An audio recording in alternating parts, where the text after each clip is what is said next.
So you pick the right target market, the right niche for you to move forward with your business to help people with your message. But then the question is, how do you align your messaging with the right niche market, with that right target market? My name is John Cook. I'm the founder of Keynote Content, and today I want to share with you 4 different steps on how to align that messaging with the right niche. Let's get started. The first thing I want you to focus on is the first 100. Think about, okay, of all the people in my country, all the people in the world, could I find 100 people who have this specific need or problem that I know I can solve with my business, with my message? You've already probably picked that. That's your niche market. But then saying about focusing in, how do I take it from just my industry to my market, to my niche. And part of that focus is saying, like, I want to see people leave patterns. People leave patterns, whether it's good patterns, whether it's unhealthy patterns, whatever it might be. The point is that people leave patterns. And there are people who are saying they have specifically subbed down from that industry into that local target market, into that true niche. Think about the 100 people. And of those 100 people thinking, like, what is the super specific problem or super specific situation that I know this group of people are facing right now that I can help with my business. Again, this is all part of the niching your market, but then saying, aligning your message, saying, if I need to articulate that problem better than anybody else, then they have that hope, that the faith and trust that I can solve that problem, that challenge better than anybody else. So think of that problem, then that super specific solution. But don't necessarily lead with a solution, lead with understanding the problem and articulating that problem for those first 100 people. Don't focus on the 100,000 or 10,000 or even 1,000. Focus on what are those first 100 people that you know you can serve, and saying, what are the patterns? People leave patterns. People leave patterns in their emotions. People leave patterns in their actions, and saying, okay, how does my message, my current message, align with those emotions, those questions, those sentiments that people are sharing, and go from there. So again, focus on the first 100, but then from there, saying, put a name on your niche market. Name your niche market. Now for myself, with Keynote Content, our niche market is what I call industry experts, which still gives us a little bit of latitude.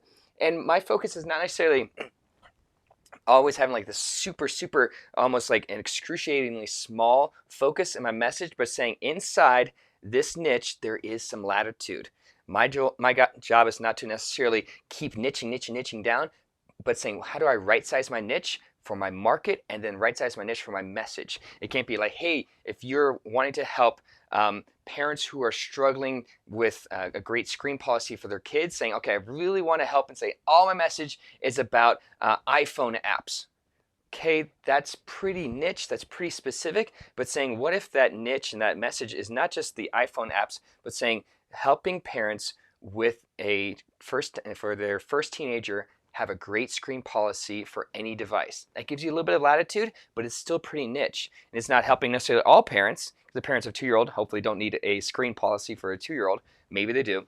But it's one where it's saying, focusing on a teenager or parents of teenagers who are looking for a great screen policy. Focus on the apps, focus on screen time, focus on good language of communication between the parents and the team to build that trust. So that's an example. So when you look at naming your niche market, saying, okay, whatever those 100 people are, if I can think of like 100 people in our country and start with that, you'll always be able to grow and expand that group from there. But think, don't focus on the 10,000, focus on the first 100. And then what would you call them? And inside whatever name that you give them, whatever that group is, give it an inspiring and also specific label or name, and then use that name inside your messaging. Saying, hey, we work with entrepreneurs who are da da da da, but saying, no, we work specifically with industry experts, speakers, coaches, consultants, podcasters, that you have a message you want to share with the right audience, and you want to know, how do I get that message out to people I know I can serve? That's me giving an example of what that looks like. So naming your niche market allows you to say, when I refer to it in my sales copy, in my social media, in my shout outs, in my hashtags, it's specifically looking for what is the label that I want to put where they say, that's me, that's my group, that's my tribe of people, as it were.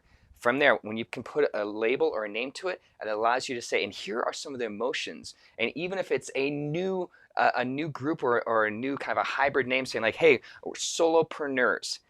People start out and say, I kind of have an idea what solopreneurs means, but I really don't know exactly how I feel about it. But then you say, okay, I want to look at what are the emotions and the labels and the words and the frustrations and the challenges and the questions that people are connecting with solopreneurs, and then we can start to ascribe that to that label. And I'm just using solopreneurs as an example there.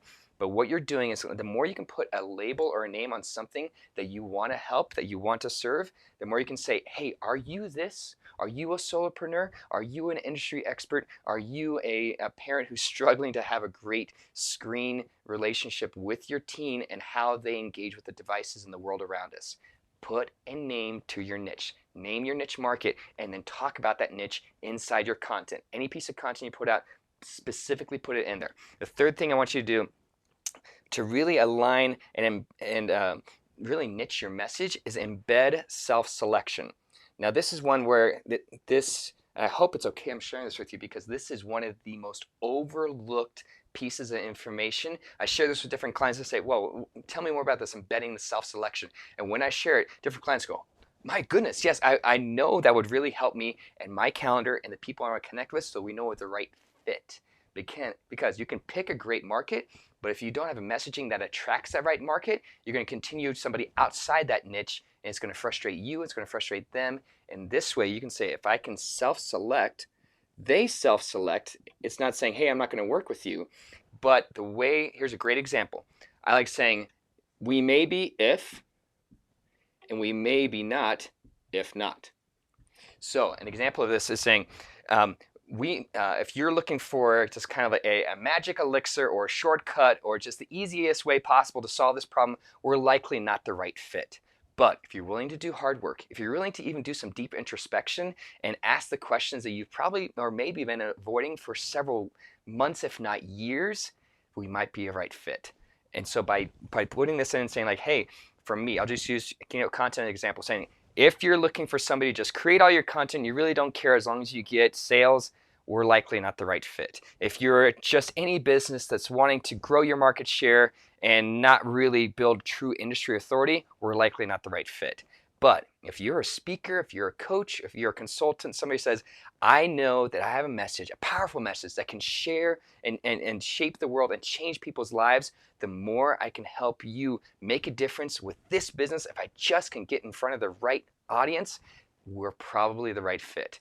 Again, another example is I say, hey, if you're a heart-based entrepreneur, compared to, again, you can use integrity or you can use value, saying like, hey, if you don't really care about the people that you want to serve, we're probably not the right fit.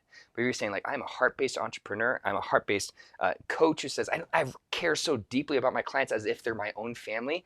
The more you do that, the more you will start to attract in people that fits inside that niche market. So it can be values-based, it can be priorities-based, which is a little bit different from values in that it's not necessarily intrinsic to you, but saying what I'm focusing on right now. Or it can be, hey, outcome or intentions, saying if you're looking for just getting more clicks on your social media, but not necessarily looking for somebody to truly take a life-changing step with you, probably not the right fit. So again, those are just examples. So embedding that self-select, where do you embed it? You put it inside your website copy. You put it inside your social media. You put it inside specifically sales pages. A great place to do self-select in your messaging is in your sales copy. So people can say, I know this is right for me. Saying, okay, let's say it's a training course or it's a membership, saying if you're looking for just something you can go to once a month for accountability but you're really not going to do the hard work, this likely isn't right for you.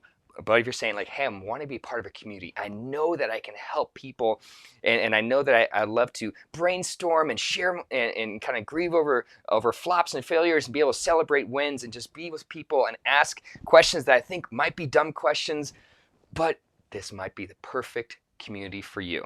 The more you can embed that self-select, the more you can make it obvious. People say, yes, that's me. They can self-select for themselves whether they believe they're the right fit before they even hop on your calendar or even reach out to you, which means that you have more and more people, a higher percentage of people that are reaching out to you are the right fit, that are aligned with your market because you niched your message more. The fourth thing I really want you to look at is adopting the language of communication.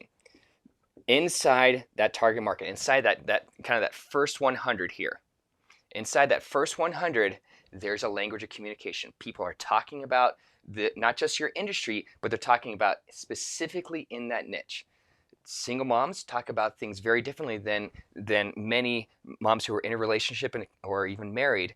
there's a very different language of communication, and you can't necessarily approach that same conversation because for a single mom, they don't know what it's like to have that committed partnership in that moment right now. Helping them make the co-parenting decisions together very much feels isolated and lonely, and saying, I, as of course, as a man, as somebody who is married, I don't speak that language of communication, but could I learn that if I was in that situation to help them, single moms, take that step forward? Now, that's not a great example because, again, I'm a man and I'm married, but for you, you might be a coach who's reaching out for single moms, helping them be able to take a great step forward with financing or structuring for the lives and creating a better future for their kids and for themselves, saying, what are the words, what's the language of communication that they're using that you can start to adopt in, and saying, I need to walk in with humility. I need to be able to say, how do I learn the way that they talk about what matters to them the most, and then take that language, some of their own words, and then include that on my sales page or in my coaching program, my Facebook page, wherever it might be. So adopt what I call the language of communication. I was working with a client of mine just yesterday. She's in the tech space. She does coaching for tech executives, Lisa Jury with RLD Group. She's amazing. She does coaching for executives or leaders in tech. So as we're talking about the different content we're putting together for her, she said, John, we would use this term here. We would use tape out. We were talking about a specific part of projects and initiatives inside the tech space. She's like, we would call it tape out. I'm going, I didn't realize that.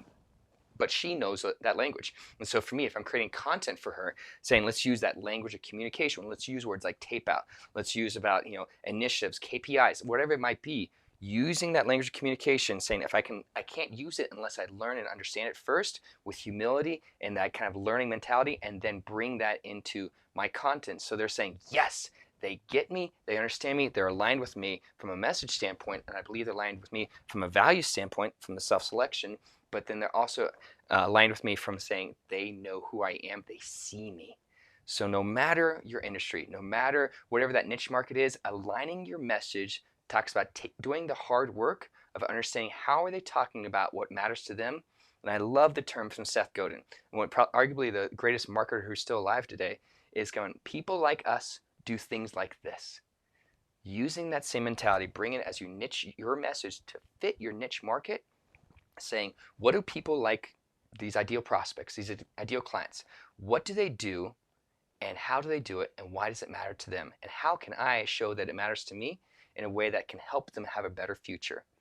So what I've shared with you today is a lot of great content. I know we covered some these 4 concepts. If you're saying, I don't know where to get started, I don't know what to do next, you can go to workwithjohncook.com, fill out a form, we'll hop on a call, we'll talk about your message, talk about your niche market and where you're wanting to niche and align your message moving forward into the future. So if you're saying, I don't even know where to get started, I don't know who my market is, we can start with that as well. And we find out what's the best way for you to serve the greatest amount of people the best way possible into the future. If you love what I shared today, go ahead and hit the like, subscribe, share button. Share this with a colleague, somebody in your industry. You say, I know that you're having frustrations with your marketing, with your message. Don't even know really how to talk about what matters to your audience. Share this recording with them. Let them know there is hope for you. You can change the world and make a difference. Make it a great day. Take care.